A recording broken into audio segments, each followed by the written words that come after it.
Hello guys, जैसा कि मैंने आप लोगों से कहा था कि हमारी पहली यूनिट होगी जीडीपी एंड रिलेटेड कॉन्सेप्ट की। वही हम लोग स्टार्ट करते हैं। आप लोग लाइक एंड सब्सक्राइब ज़रूर करिएगा अगर आपको आगे ऐसे वीडियो चाहिए। मैं आप लोगों के सिर्फ देखती हूँ कैसा रिव्यू आ रहा है, उस हिसाब से ही आगे वीडियो प्रोसीड होगा। ठीक है, तो हम सबसे पहले आज बात करेंगे जीडीपी के बारे में। जीडीपी बेसिकली होता क्या है? एक जैसे मान लीजिए एक टेरिटरी है।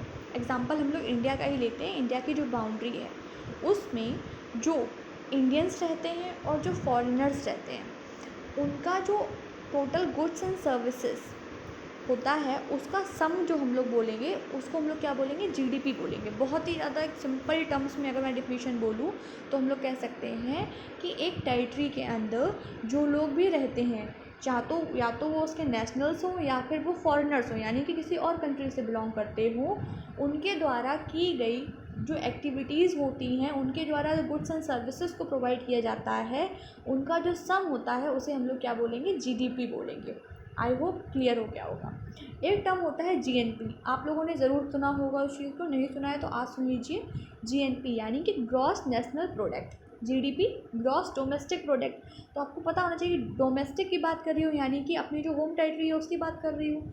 तो वहाँ पे मैंने बता चुकी हूँ कि गुड्स एंड सर्विसेज का। अब जीएनपी क्या होता है? Gross national product. इसका मतलब क्या होता है?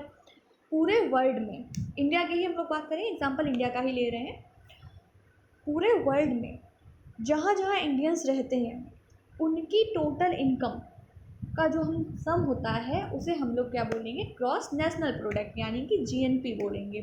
क्यों? अब कैसे इसको याद रखना है? इंडियंस नेशनल है, ठीक है। अब वो इंडिया में कहाँ कहाँ, इंडिया के अलावा वो कहीं भी रह रहे हैं, ठीक है। यूएस में अगर मान लो कोई इंडियन रह रहा है, ठीक है, पाकिस्तान में कोई इंडियन रह रहा है, तो उनकी जो इनकम होगा उसका अगर हम लोग सम करेंगे तो हम लोग से बोलेंगे जीएनपी। ठीक, क्लियर हुआ? तो जीडीपी में मतलब मैंने बोला कि एक टेरिटरी के अंदर जो फॉरेनर्स और इंडियंस दोनों रहते हैं उनका अगर टोटल का इनकम गुड्स एंड सर्विसेज का सम करेंगे तो जीडीपी।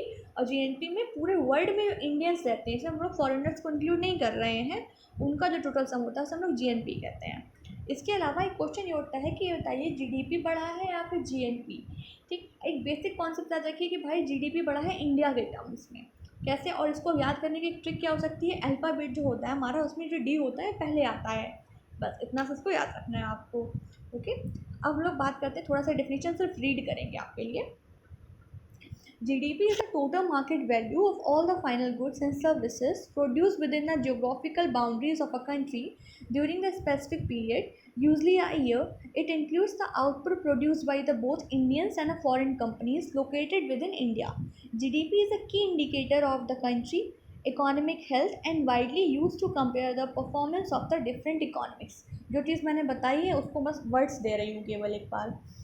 ठीक, एग्जाम्पल हम लोग लेते हैं। If a car is manufactured in India by Hyundai, जो कि साउथ कोरियन कंपनी है, ठीक है, the value of a car is included in India's GDP because it was produce with in the Indian territory. फिर से repeat कर दूँ उसके एग्जाम्पल को। मान लीजिए हुंडई ने कोई कार बनाई है जो कि इंडिया में बनाई है, ठीक है, लेकिन कंपनी कहाँ की है? साउथ कोरियन, लेकिन तो उसका जो वैल्यू होगी ना उसकी हम लोग इंडिया के जीडीपी में काउंट करेंगे। क्यों इंडिया जीडीपी में काउंट करेंगे? क्योंकि इंडियन टेरिटरी के अंदर में बनी हुई है वो, ठीक है। As per the 23 and 24 data, Indian GDP at current prices stood at around 296 rupees lakh crore, and the real GDP growth rate was 7.6% as per the Ministry of Statistics Program and Implementation. Thank you. इस video में इतना ही, आगे video हम लोग और चीज़ देखेंगे।